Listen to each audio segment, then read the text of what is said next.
빛보다 빠르게 슉슉, 바람보다 가볍게 슉슉. 경제 공부 술술. 경제를 알아야 인생의 고수가 된다. 경공술. 오늘의 경제 선생님 김광석 한양대 겸임교수 모셨습니다. 어서 오십시오. 네, 안녕하세요. 네. 1월이 지났는데요. 네. 선생님한테 배웠는데, 예. 네, 경제 배웠는데 뭐 나아지지 않고 있습니다. 아직. 네, 저희 가게는 아직 나아지지 않고 있습니다. 자, 그런데요. 네. 올해 경제 전망 그렇게 좋지 않은 것 같아요. 그런데 네. IMF에서 세계 경제 전망치는 조금 높였더라고요. 네. 하지만 우리나라는 낮춰 잡았더라고요. 왜 그렇죠? 굉장히 아이러니하죠. 예. 팩트부터 말씀드리면 네. IMF가 경제 전망 보고서를 4번 냅니다. 네. 근데 지난 10월과 이번 1월과 차이값을 말씀드리는데 네. 세계 세계 경제는 2.7%에서 2.9%로 상향 조정했어요. 그러니까 걱정보다 나을 거예요. 네. 이렇게 얘기하는 거죠. 미국 경제도 0.4%포인트나 상향 조정했고 많이 올랐네요. 중국을 0.8%포인트나 상향 조정했습니다. 예. 그러니까 종전보단 낫다라는 뜻이지 그렇다고 지금 세계 경제가 좋다라는 뜻은 아닙니다. 그렇죠. 근데 우리나라 경제는 지난 10월에 전망했을 때 2.0%였는데 네. 근데 1.7%로 0.3%포인트나 하향 조정했어요. 왜 우리나라한테만 그래요? 정말 이 주제는 지금부터 1시간 이야기해야 될 주제이긴 한데 네. 몇 가지만 좀 집중적으로 말씀드리면요. 네. 먼저 수출 문제를 꼬집지 않을 수가 없어요. 수출 안 좋다면서요? 수출이 안 좋은 이유는 우리나라의 수출 구조가 나쁘다는 뜻은 아닙니다. 그러나 경기 침체에 민감한 건 사실이에요. 네. 왜냐하면 경기가 어려워요. 어렵다라고 하세요. 그렇다고 해서 우리가 쌀 소비를 줄이진 않잖아요. 네. 라면 소비를 줄이진 않아요. 그렇죠. 그러나 자동차 교체 수요는 줄어요.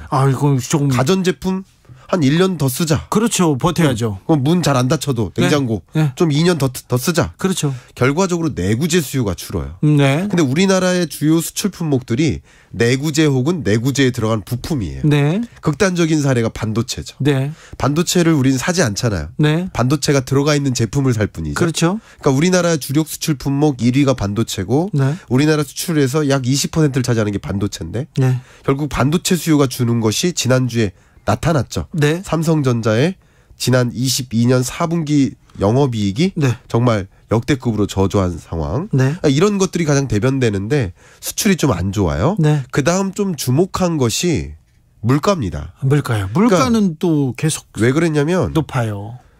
IMF가 지적하기를 네. 물가 잡을 땐 물가 잡아라라는 표현을 했어요. 네. 그러니까 지금 23년 상반기는 네. 물가 잡을 때다. 그렇지. 근데 우리나라만 물가가 올랐거든요. 예. 많이 올랐어요. 지금 물가가 5점 몇 퍼센트. 예, 뭐 12월 물가가 5.0이었다면 네. 올해 1월 물가 상승률은 그래도 5 밑으로 떨어지지 않겠느냐라는 기대를 했는데 네. 오히려 5.2%로 올라갔습니다. 예. 그렇게 된 배경 중에 하나는 역시 공공요금 인상이라고 볼 수 있을 것 같아요. 네. 제가 지난번에도 나와서 말씀드렸듯이 왜 하필 이 시점에 공공요금의 인상을 통해서 그러니까요. 물가 잡는 그런 중요한 시점을 놓치지 않을까 하는 걱정. 네. 역시 IMF도 이 부분을 지적을 했습니다. 네. 물가 잡을 때 물가 상승세를 놓치게 되면 네. 어떤 일이 벌어질까요? 재정정책은 지금 물가를 오히려 올려놓고요. 네. 통화정책은 물가 잡겠다고 금리 인상을 하는 거예요. 엇박자죠. 네. 그럼 통화정책은 어떻게 해야 될까요? 더 금리를 올려야 되만 하는 상황이 놓이죠. 그렇죠. 그럼 금리 자꾸 올리면 기업들은 투자 위축되고 네. 경기가 더 악순환되겠죠. 네. 이런 경로를 좀 내다보면서 한국 경제 성장률을 추가적으로 하향 조정한 것이다. 네. 결국 물가 잡을 때 물가를 잡아야 되는데 물가 잡는 걸 놓쳐버리면 금리 인상을 더 해야 되고 세계적으로 금리 정점에 다 이르는데 우리나라만 추가적인 금리 인상을 해야만 하는 상황에 놓이게 되면 네. 우리나라만 더 큰 경제 악순환에 놓이게 되는 것이죠. 거기다가 전기가스 난방비 계속 오른다고 하고요. 네. 오른다고 합니다. 그러니까 물가에 대해서 우리가 조금 우리 정부의 대응이 미흡하다 이렇게 봐야 되겠네요. 한번 생각해 보세요. 공공요금을 올려요. 네. 그러면 물가에 반영되겠죠. 반영되죠. 직격탄이에요. 직격탄이에요. 이거 왜 직격탄이냐면 네. 예를 들어서 내가 좋아하는 옷 가격 무슨 브랜드 가격이 올라요. 네. 그럼 그 옷 안 사고 다른 거 사면 돼요. 예. 근데 가스요금 오른다고 가스 이용 안 합니까? 전체가 오르죠. 다 올라요. 네. 그러니까 이 공공요금 올리는데 또 공공요금 올리는 것에 대한 서민들에 대한 부담을 완화하기 위해서 또 재정을 집행해요. 예. 또 물가를 올려놓는 거예요. 그렇죠. 그러니까 이제 재정 정책은 물가를 올리는데 좀 노력하고 있고 통화 정책은 엇박자인 거죠. 지금 엇박자네요. 지금 엇박자입니다. 지금. 뭐라고 해요? 처방이 조금 잘못된 것 같아요. 그러니까 저도 이 공공기관의 정상화 예. 그리고 적자 경영 해소 뭐 이런 문제 굉장히 중요하다고 생각합니다. 해야죠. 중요하지 않다는 게 아니에요. 하긴 하되. 근데 왜 이 시점이냐 이거죠. 그렇죠. 때를 봐야지. 때가 안 맞다라는 거죠. 그렇죠. 유연하게 대응했으면 좋겠다. 네. 이걸 말씀드리는 겁니다. 핵심인 것 같아요. 예. 네. 식량 가격이 떨어지고 있습니까? 떨어지고 있습니다. 근데 우리는 오르는데요. 네. 자. 아니 지금 기름값도 세계 유가는 국제 유가는 떨어지고 있는데 우리는 오르고 있는데요. 네. 그러니까 국제 유가가 떨어지거나 네. 혹은 뭐 LPG나 LNG 가격이 떨어지거나 네. 혹은 뭐 이제 원자재 가격이죠. 아까 말씀하셨던 게 농산물 원자재 가격이 떨어지거나 네. 이런 것들은 이제 급등락을 하는데 특히 많이 떨어지고 있습니다만 이 떨어지는 현상은 글로벌 경기 침체를 반영한 거예요. 예.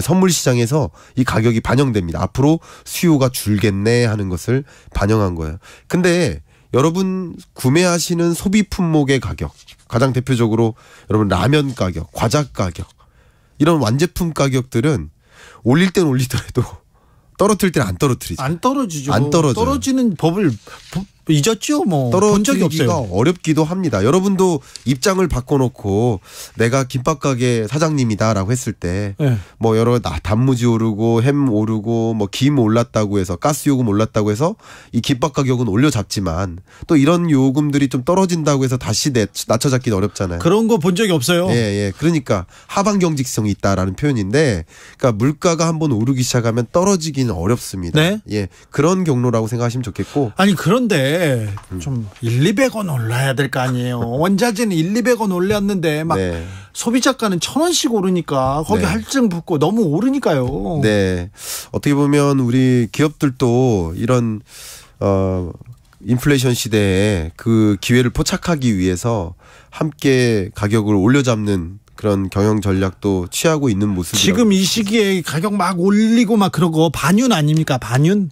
뭐 ESG 경영 전략에는 위반되죠. 아 그렇습니까? 그러니까 어쨌든 같이 잘 살고 네. 사회적인 어떤 역할도 수행하는 것이 또 기업 경영의 목적 중에 하나라고 한다면 지금은 어려울 때고 지금 국민들 다 어렵고 그러니까 조금 어렵지만 좀 고통 분담하는 차원에서 서민들이랑 함께 가는 차원에서 좀 분담하고 좀 천천히 올려야 되는데 나중에 조금 이 고비 지나고 이렇게 올리면 되는데 네. 자 이렇게 우리는요 수출 안 되고 경기 안 좋습니다. 근데 물가 오릅니다. 그러면 또 스태그플레이션 얘기 또 나오는 거 아닙니까? 네. 종전에 봤던 것보다, 그러니까 제가 지난번에 여기 출연해서 말씀드렸었던 그 상황보다 네. 스태그플레이션엔 더 가까워졌어요. 그래요. 왜냐하면 상황이 보세요. 나빠졌네요. 물가는 더 올랐죠. 네. 그리고 경제 성장률은 더 꺾였죠. 예. 결과적으로는 스태그플레이션에 더 가까운 경제에 놓이게 되는 거예요. 그렇죠. 우리나라 경제만. 예. 다른 나라 경제는 물가 상승세가 그래도 잡히는 모습이고 그렇죠. 경제는 기존보다 생각했던 것보다는 나아지는 모습인데, 그래요. 그러니까 우리나라는 오히려 스태그플레이션에 진입하는 예.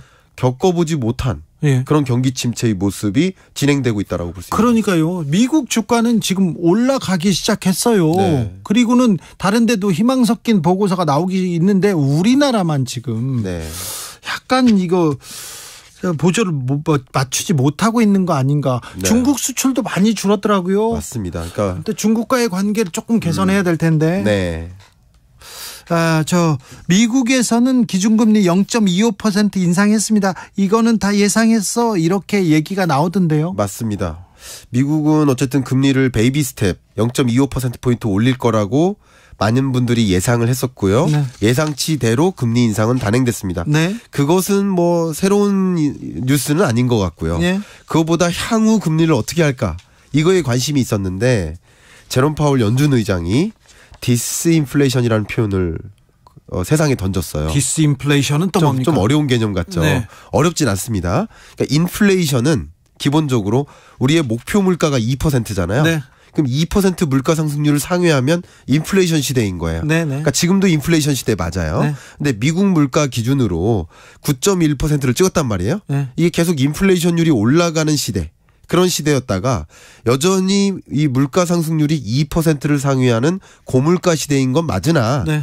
9.1%에서 6.5%까지 네. 그래도 하향 안정화되고 있구나. 네. 물가 상승세가 다소 꺾였다. 완화되고 있구나. 예. 그러니까 물가가 잡혔다는 것이 아니라 네. 상승세가 다소 완화된다. 그걸 이제 디스인플레이션이라고 합니다. 알겠습니다. 네. 자, 실용경제로 가보겠습니다. 자, 정부에서 네. 규제 완화를 막 하는데 대출 규제 완화를 해서 네. 부동산 시장을 조금 활성화시키려고 하나 봐요. 그렇습니다. 여기저기서 너무 떨어진다고 하니까 네. 지금 부동산 상황, 부동산 시장은 어떻습니까? 부동산 시장은 굉장히 어렵습니다. 어렵습니까? 안 굉장히 좋습니까? 어렵고요. 예. 저는 이 부동산 시장 중에서도 특히 매매 시장만 많이들 보시는데 전월세 세입자, 네, 임대차 시장이 더 어렵습니다. 그래요. 전세 가격이 이것은 어렵다라기보다는 가격이 많이 떨어지고 네. 있다라는 것을 말씀드리고자 하는데요. 그러면 지금 전세 가격이요. 전주 대비 전국 평균 아파트 전세 가격이 네, 0.9% 정도 빠졌습니다. 네, 지난주보다. 네. 거의 1%에 가깝게 지난주보다 전주보다 계속 떨어지고 있는 상황이에요. 그러다 보니까 집주인들이 어떻게 할까요? 집주인이 네, 이 세입자 찾기가 하늘에 별 따기. 그렇죠. 이런 세입자들의 입장에서도 전세 가격이 많이 조정되는 건 다행이라고 생각할 수 있습니다. 예. 그러나 통상적으로 전세 가격은 매매 가격의 선행 지표격이에요. 예. 이게 왜 그러냐면 우리나라 구조상 그렇죠. 갭 투자자나 네. 다주택자들이 네. 전세를 끼고 집을 사죠. 산단 말이에요. 예, 예. 그럼 전세 가격이 계속 떨어져요. 네. 지난주보다도 1%나 빠져요. 네. 더군다나 세입자 찾기가 어려워요. 예. 공실이 발생해요. 그러면 못 버티는 사람 못 나오죠. 버티죠. 네. 못 버티니까 어떻게 합니까? 내던지죠. 네, 던져야죠. 금매가 발생해요. 네. 그래서 전세 가격이 조정되면 매매 가격도 후행해서 한 달 정도 후행해서 조정되는 모습인데 네. 제가 안타까운 건 뭐냐면 지금 정부의 주요 경제정책 기조가 예. 특히 부동산 정책 기조가 예. 규제 완화에 있고 대출 규제 완화에 있어요. 네. 그럼 쉽게 말하면 대출 받을 사람 받아서 집 집 사라. 사세요 이건데 네. 그러면 집값이 만약에 계속 떨어지면 네.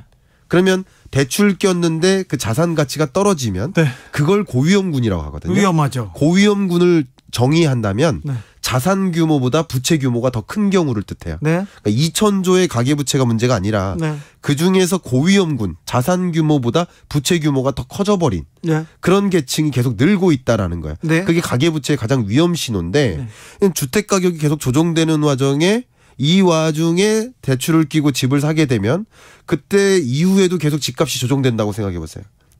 그러면 상당한 부채 위험에 우리 놓이게 되겠죠? 네. 이것도 우리 한국 경제의 이 성장률 조정의 요인 중에 하나라고 평가 내려집니다. 네.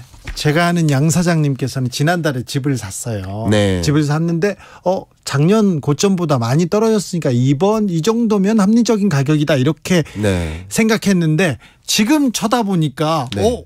더 떨어질 수 있다 이 얘기가 계속 나온답니다. 더 떨어지죠. 더 떨어진다. 그러니까 우리가 비교하는 그 기준을 네. 자꾸 20년 끝자락 예. 혹은 21년 끝자락 네. 그때의 집 가격을 비교해서 예. 이 정도면 많이 떨어졌어라고 이 정도면 괜찮아. 생각하시는데 네.